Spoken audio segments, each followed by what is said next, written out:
अब ईडी को थोड़ी पता होगा कि उस सीए के यहाँ हमको इतना पैसा मिल जाएगा। तो सीए के यहाँ जो पैसा मिला 19 करोड़, वही पैसा तो अभी के मामले का दम है या हंगामे का दम है कि पैसा मिल गया उसके पास में। और ये पैसा कब का है, किसका है? ये केवल हेमंत सोरेन की सरकार बनी उसी समय का है या उसकी पिछली सरकार का भी है? झारखंड में राजनीतिज्ञों और नौकरशाहों के संबंध के पाप का जो घड़ा है अब लबालब भर गया। उसमें से कुछ बूंदें छलक आई हैं और तो घड़ा में ही हैं। जब हेमंत जी की सरकार बन गई तो सब, जिसको लॉक स्टॉक एंड बैरल कहते हैं, सब मोटरी ओटरी गठरी लेके सबके सब इधर पहुंच गए। जो अफसर हैं अच्छे पदों पर बहाल हो गए, जो अफसर नहीं हैं वो पिछली सरकार में जो काम करते थे वही काम इस सरकार में कर रहे हैं। मैंने तो ट्विटर पर लिख कर भी और हेमंत सोरेन से मिलकर भी बताया था कि आपके लिए भारी नुकसानदेह होगा। मगर आजकल होता है क्या है कि हर मामला राजनीतिक स्वार्थ में, राजनीतिक हमारी उपलब्धि क्या होगी उसमें सिमट कर रह जाता है। तो अगर ये भी पूरा प्रकरण हेमंत सोरेन को नीचा दिखाने का, उनको काबू में कर लेने का या उनकी सरकार हटा देने का इतना तक सीमित है, तब तो इससे न्याय नहीं हो पाएगा। सर, जो झारखंड में पिछले 10 दिनों से हो रहा है, ईडी का छापा पड़ना, पूजा सिंघल का एक तरह से गिरफ्तार होना और इसके बाद जो आरोप प्रत्यारोप चल रहे हैं, उसको किस तरीके से देखते हैं? ये कहावत है कि पाप का घड़ा भर जाता है तो छलकता है। इसलिए झारखंड में राजनीतिज्ञों और नौकरशाहों के संबंध के पाप का जो घड़ा है अब लबालब भर गया। उसमें से कुछ बूंदें छलक आई हैं और तो घड़ा में ही हैं। और इसमें जो भी किरदार हैं वे किरदार पिछली सरकार में, जिसमें रघुवर दास जी मुख्यमंत्री थे, मैं मंत्री था, उस सरकार में भी उनकी यही भूमिका थी। उस भूमिका को उन्होंने बखूबी निभाया। उस सरकार ने उनको प्रोत्साहित भी किया और उनके खिलाफ लगे आरोपों में क्लीन चिट भी दिया। जब हेमंत जी की सरकार बन गई तो सब, जिसको लॉक स्टॉक एंड बैरल कहते हैं, सब मोटरी ओटरी गठरी लेके सबके सब इधर पहुंच गए। जो अफसर हैं अच्छे पदों पर बहाल हो गए, जो अफसर नहीं हैं वो पिछली सरकार में जो काम करते थे वही काम इस सरकार में कर रहे हैं। मैंने तो ट्विटर पर लिख कर भी और हेमंत सोरेन से मिलकर भी बताया था कि आपके लिए भारी नुकसानदेह होगा। हेमंत जी, हम लोग आपको प्यार करते हैं, आपके प्रति स्नेह का रिश्ता रहता है। जिनके साथ काम किया उन्होंने, शिबू सोरेन जी आप उनके सुपुत्र हैं। मगर ये पूरा का पूरी जो जमात चली आई है तो उन्हीं का हित साधन करेगी और किया भी वही लोगों ने। इसलिए आज जो पूजा सिंघल जी का मामला उछल कर आया है या कई गलतियां मुख्यमंत्री की दिखाई पड़ रही हैं, वह इसी का परिणाम है। अब इस मामले में मुझे लगता है कि थोड़ी राजनीति होना शुरू हो गई है कि हम किससे चें बुलवा दें। जैसे कबड्डी में होता है कि गिरा के हम किससे चें बुलवा दें। तो ये कुछ मुझे लगता है कि इस तरह से ये दिखाया भी जा रहा है। मगर जो ईडी ने किया है, ईडी ने किसी राजनीतिक प्रभाव में नहीं किया है इस मामले में।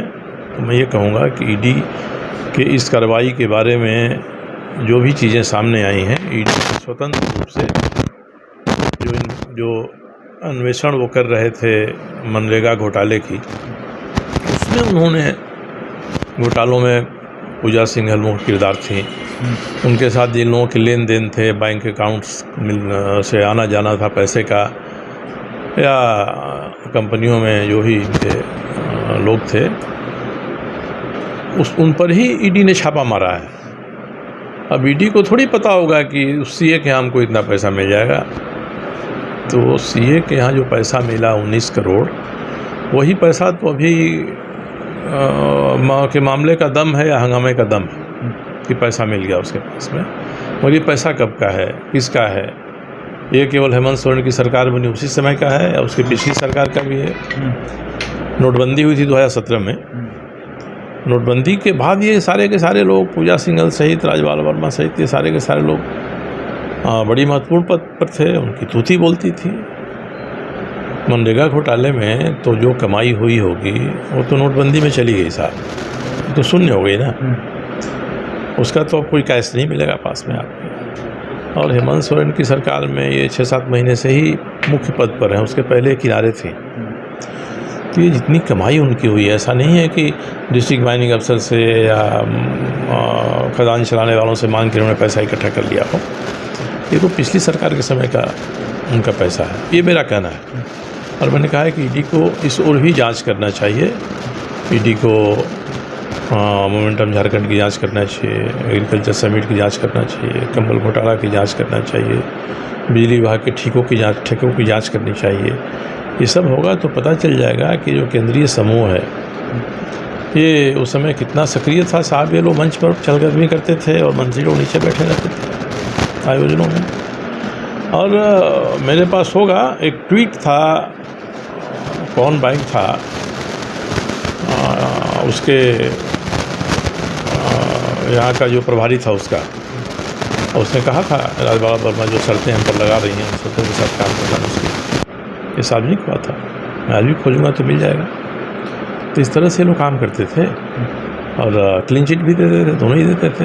राजबाला वर्मा की जितनी प्रशस्ति जब रिटायर हो गई तब कैबिनेट में मुख्यमंत्री ने किया, उतनी प्रशस्ति तो आप किसी महात्मा की भी नहीं सुनेंगे। केवल 2 लोगों ने विरोध किया था कैबिनेट में, एक मैं था और एक सीपी सिंह था, तो इस काबिल नहीं है। और मैंने तो चिट्ठी भी लिखा था मुख्यमंत्री को कि ये गलत है, इसको वापस करिए, हटाइए, ये सारी चीज़ें हैं। मगर ये अभी तो लोग जाएंगे तह में तो बहुत सारे पर्दे खुलेंगी। हम लोग तो ईश्वर से कामना करते हैं कि ईडी को सफलता दे। मगर आजकल होता है क्या है कि हर मामला राजनीतिक स्वार्थ में, राजनीतिक हमारी उपलब्धि क्या होगी उसमें सिमट कर रह जाता है। तो अगर ये भी पूरा प्रकरण हेमंत सोरेन को नीचा दिखाने का, उनको काबू में कर लेने का या उनकी सरकार हटा देने का इतना तक सीमित है, तब तो इससे न्याय नहीं हो पाएगा। देखिए आगे क्या होता है।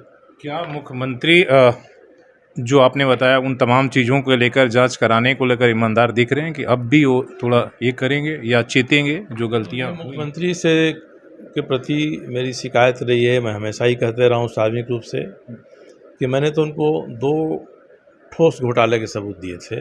एक बेनाहट का घोटाला था, पुस्तक में लिख दिया, सारे कागजात उनको दे दिए। दूसरा toffee T shirt Sunidhi Chauhan का घोटाला था, ये दोनों ही दिया। एक में तो जांच हो गई 6 महीना पहले, जांच पूरा हो गई। जांच पूरा होने के बाद 6 महीने बाद तक जब कुछ नहीं हुआ तो मैंने विधानसभा में सवाल उठाया। पिछले 21 मार्च को हमारे संसदीय कार्य मंत्री आलमगीर आलम हैं, उन्होंने ये आश्वासन दिया कि हम कार्रवाई कर देंगे 2 महीना के भीतर। 2 महीना पूरा होने जा रहा है 20 मई को। मैंने कहा है कि नहीं कार्रवाई करिएगा, लटकाइएगा तो मैं हाईकोर्ट जाऊँगा इसको लेकर। उसी तरह से जो मेरा दूसरा है टॉफ़ी टी शर्ट का और सुनिधि चौहान के कार्यक्रम का घोटाला, तो साहब वो तो बिल्कुल इतना पारदर्शी है कि उसकी तह तक दिखाई पड़ती है कौन लोग हैं। टॉफ़ी जिसने झारखंड के स्कूली बच्चों के लिए, तो क्या कार्रवाई करने से मुख्यमंत्री डर रहे हैं या सेफ खेलना चाहते हैं? नहीं रहा हूँ। मुख्यमंत्री से एक बार शुरू में विवाद उन्होंने कहा कि देखिए ये लगता है कि बदले की भावना से मैं काम कर रहा हूँ, इसलिए मैं थोड़ा इसमें सावधान होकर कर रहा हूँ। मगर बदले की भावना से लोग न कहें तो इसके लिए गलत काम करिए, भी सही नहीं है। तो मुख्यमंत्री से जो मेरी बात हुई वो उनकी यही प्रतिक्रिया थी। मैं विधानसभा में उठाया, 2 महीने का समय दिया है सरकार ने। टॉफ़ी टी शर्ट वाले में तो साहब बिहार के सभी स्कूलों के बच्चों को टॉफ़ी देना था 15/9/2017 को। जिसने टॉफ़ी बांटा है और सरकार ने जिसकी टॉफ़ी रिसीव किया है उसके पूरे उस साल के अकाउंट में न उसने एक टॉफ़ी खरीदा न एक टॉफ़ी बेचा है। उसके टॉफ़ी का व्यापार ही नहीं किया उसने उस साल, उसे दिखा दिया। टी शर्ट लुधियाना से बनवा के लाया साहब, रिपोर्ट आ गई है कि लिखा है मोड ऑफ ट्रांसपोर्ट क्या था, तो टेम्पो था इसका। लुधियाना से टेम्पो से यहाँ टी शर्ट आ गई। और जिस टी शर्ट को 15 नवंबर की सुबह पहन के बच्चों को प्रभात फेरी करनी थी, वह उस टी शर्ट की खेप 16 और 17 नवंबर को लुधियाना से चली है। तब टाइम को पीछे खींच दिया अगर इन्होंने घड़ी को, तब तो ज़रूर वो पहुँच सकता है 15 नवंबर को। सुनिधि चौहान आई, सूर्य मंदिर में प्रोग्राम था, रघुवर दास उसके मुख्य आयोजक थे साहब। 6 नवंबर 2016 को गई यहाँ से। 9 नवंबर को रांची जाकर इन्होंने, मुख्यमंत्री ने एक मीटिंग बुलाई। उस मीटिंग में इनके आप सचिव ने प्रस्ताव रखा कि 15 नवंबर को जो प्रोग्राम हमारा हो रहा है कल्चर डिपार्टमेंट से, उसमें सुनिधि चौहान को ही बुलाया जाए और आने के लिए आर्चर इंटरटेनमेंट के थ्रू वो 44 लाख कुछ हज़ार रुपया लेंगी। ये उसमें लिखा हुआ है, आप सचिव का प्रस्ताव है, मुख्यमंत्री ने माना है उसको और पूरी फाइल में ये नोटिंग है।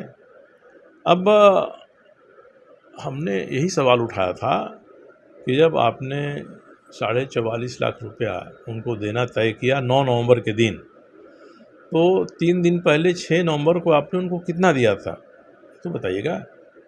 जमशेदपुर का प्रोग्राम तो रांची से भी दूरी तय करनी है 130 किलोमीटर की, तो आपने कितना दिया था? क्योंकि यहाँ के प्रोग्राम से आप प्रभावित ही होंगे, तभी ये राज्य सरकार के प्रोग्राम में भी आए, आपने निश्चित किया होगा। और उनको भुगतान हुआ 44 लाख की जगह 55.5 लाख। उनको कहीं कहीं नहीं लिखा है कि आपको एयर फेयर देना है। 17 लोगों के आने जाने का किराया दिया गया ₹1 के साथ।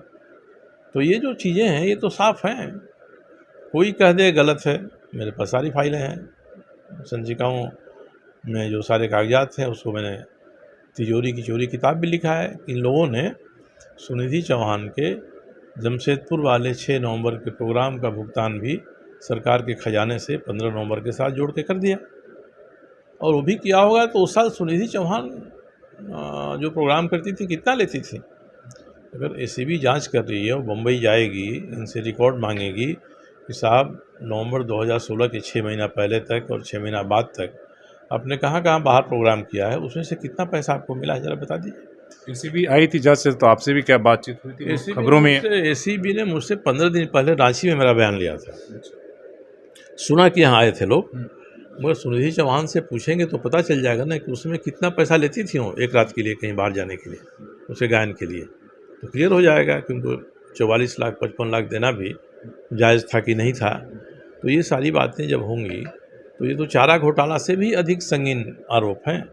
लालू जी को बेचारे इतनी परेशानी झेलनी पड़ रही है और बाकी लोग माल महाराज का मिर्जा खेले होली वाली मुद्रा में आज भी चुनौती दे रहे हैं। ये लोग साहब चोरी भी और सीनाजोरी भी है, चुनौती दे रहे हैं। उनके लोग कमेंट करते हैं सोशल मीडिया में, क्या उखाड़ लिया अभी तक 2 साल में, क्या हुआ, क्या बिगड़ा? तो हम तो प्रयास कर रहे हैं, जनता के सामने सच्ची चीज़ें रख रहे हैं, परिस्थितियाँ तय करेंगी किसका क्या होता है, कौन क्या करता है।